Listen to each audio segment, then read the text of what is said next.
Uma das características do programa GEST é a possibilidade de se realizar o controle de tempos e recursos através da visualização de diagramas de Gantt, cronogramas financeiros, cronogramas de recursos, etc.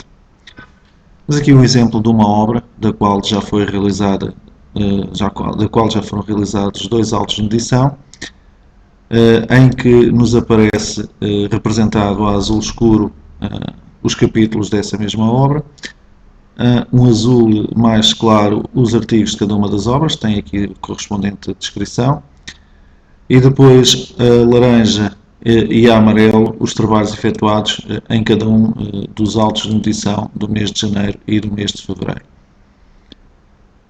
A visualização destes gráficos é extremamente simples, basta nas opções solicitar quais os gráficos, ou quais os projetos, ou quais os autos de medição que se querem comparar com o projeto inicial, com a obra inicial. Neste caso optamos por auto de medição.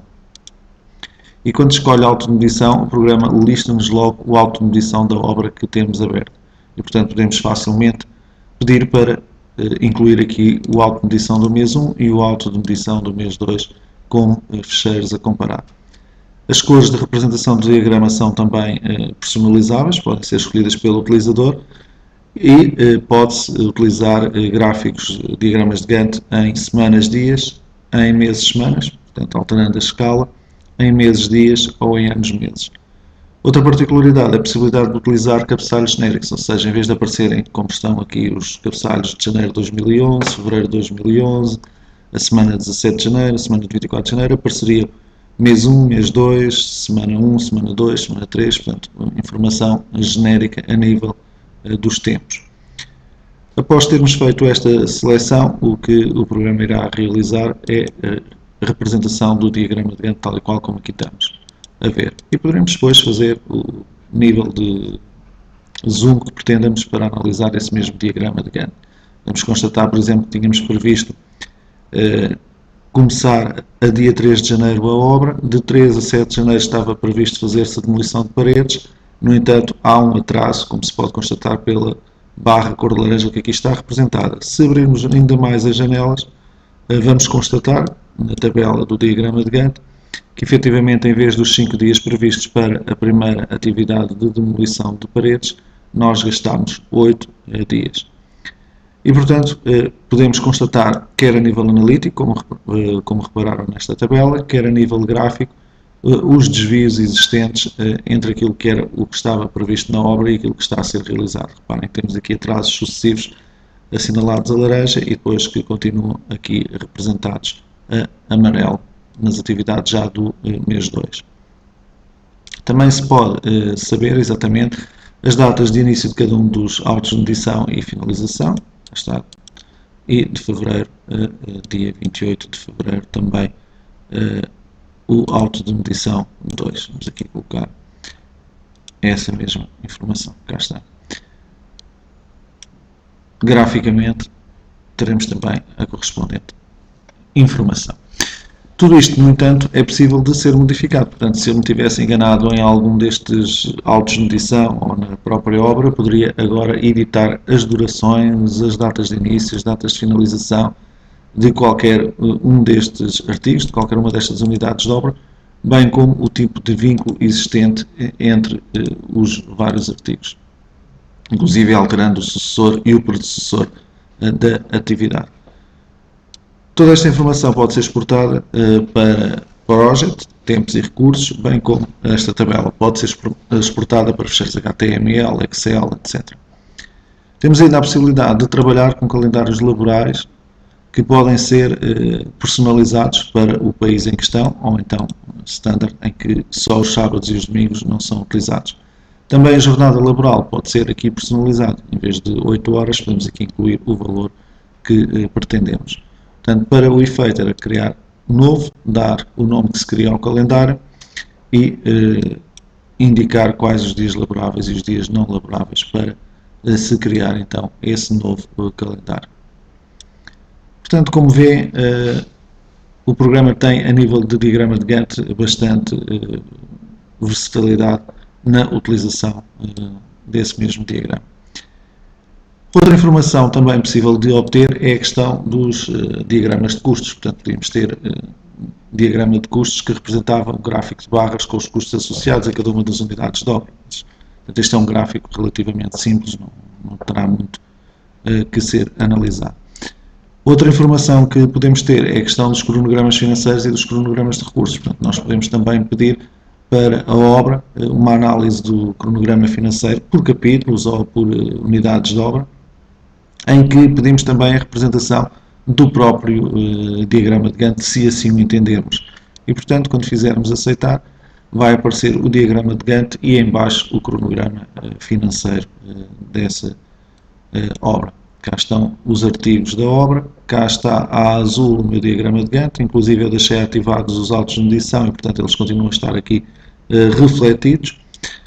E se viermos para as últimas colunas, encontramos então os parciais de cada um dos meses, os acumulados de cada um dos meses na obra, nossa obra era esta obra que aqui está, e depois temos os parciais do auto de medição e temos também os acumulados dos autos de medição. E essa informação vai sendo atualizada mês a mês, neste caso porque utilizámos uma escala de meses para a representação dos diagramas. Portanto, aqui já temos que os trabalhos que supostamente deveriam estar efetuados até quase ao final do mês de fevereiro deveriam de ser equivalentes a 2.272 euros, que correspondia, aliás, deviam de ser equivalentes a 7.768 euros, que corresponderia a cerca de 4,5% do total da obra. O parcial do mês é que seriam os tais 2.272 euros, que corresponderia a 1,3% do total da obra. E o que nós tínhamos a nível de informação é que tínhamos feito neste mês um parcial de 2.684 euros, portanto que ultrapassa os 2.272 que estavam previstos. No entanto, no total da obra só tínhamos ainda faturado 3.056 euros e, portanto, estávamos atrasados em relação àquilo que era o que estava previsto para acumulado do mês 2. E, portanto, esta era uma forma de ver um cronograma financeiro da obra. Mas podíamos, caso pretendêssemos, pedir ainda para vermos o cronograma financeiro, mas só por capítulos, inclusive sem os autos de medição, se assim o entendêssemos. Portanto, há várias possibilidades a esse nível. De referir também que é possível ter, a nível dos diagramas, a visualização do cronograma de recursos. Portanto, eu posso, a qualquer altura, pedir para o ecrã também um cronograma de recursos. Se eu nada indicar aqui nesta casa, o cronograma vai ser um cronograma de todos os recursos da obra. No entanto, se eu quiser ver só alguns dos recursos aqui representados, como por exemplo a mão de obra, eu posso meter aqui o código da família de mão de obra e pedir então para ver o diagrama, o cronograma de recursos só para a questão da mão de obra. E, portanto, o programa vai-me fazer esse mesmo cálculo da mão de obra. Pode-se ver aqui em baixo o gráfico a representar os cálculos já efetuados. E, portanto, vamos cá ter o nosso diagrama de Gantt. Mais uma vez, deixei ativados os autos de medição e, portanto, essa informação vai também aparecer neste grafismo. E cá tínhamos então os nossos trabalhadores, o operário especializado de construção, o servente, quantas horas é que estavam previstas, eram 145, no entanto só trabalhou 55 horas de servente no auto de medição. Esta informação era irrelevante, se quiséssemos podíamos ter pura e simplesmente desativado aqui a representação dos autos de medição e, portanto, não teríamos já essa informação aqui representada. Mas de qualquer modo, se quiséssemos ver quantas horas é que não teriam sido faturadas, poderíamos aqui analisar que estavam previstas 52 horas de operário especializado, foram utilizadas 33, portanto não se cumpriu com aquilo que estava previsto. Depois o servente, o oficial de carpintaria, portanto todas as profissões incluídas na obra vão aparecer aqui e vão estar distribuídas pelos autos mensais a sua utilização. E, portanto, conforme avançássemos na obra, poderíamos ir vendo os trabalhos todos efetuados. Portanto, de uma forma resumida, podemos dizer que temos a possibilidade de ver os diagramas de Gantt, só da obra ou da obra junto com os autos de medição ou só dos autos de medição, portanto tudo isto é escolhido pelo utilizador. Podemos personalizar os calendários a serem utilizados, calendários com os dias laboráveis e não laboráveis e inclusive com a jornada laboral, com o horário laboral. Podemos alterar graficamente e analiticamente quer as datas de início, quer as datas de conclusão, quer a duração, quer inclusive o tipo de vínculo existente entre o predecessor e o sucessor de cada uma das atividades. E podemos também visualizar diagramas de custos, cronogramas financeiros e cronogramas de recursos, podendo os cronogramas de recursos serem para a totalidade dos materiais, equipamentos e mão de obra ou só para aqueles elementos que nós queiramos ver ou consultar a cada momento. Referir finalmente que existe também a possibilidade de exportar toda esta informação de tempos e recursos para o MS Project e fazer uma análise depois da obra também em MS Project.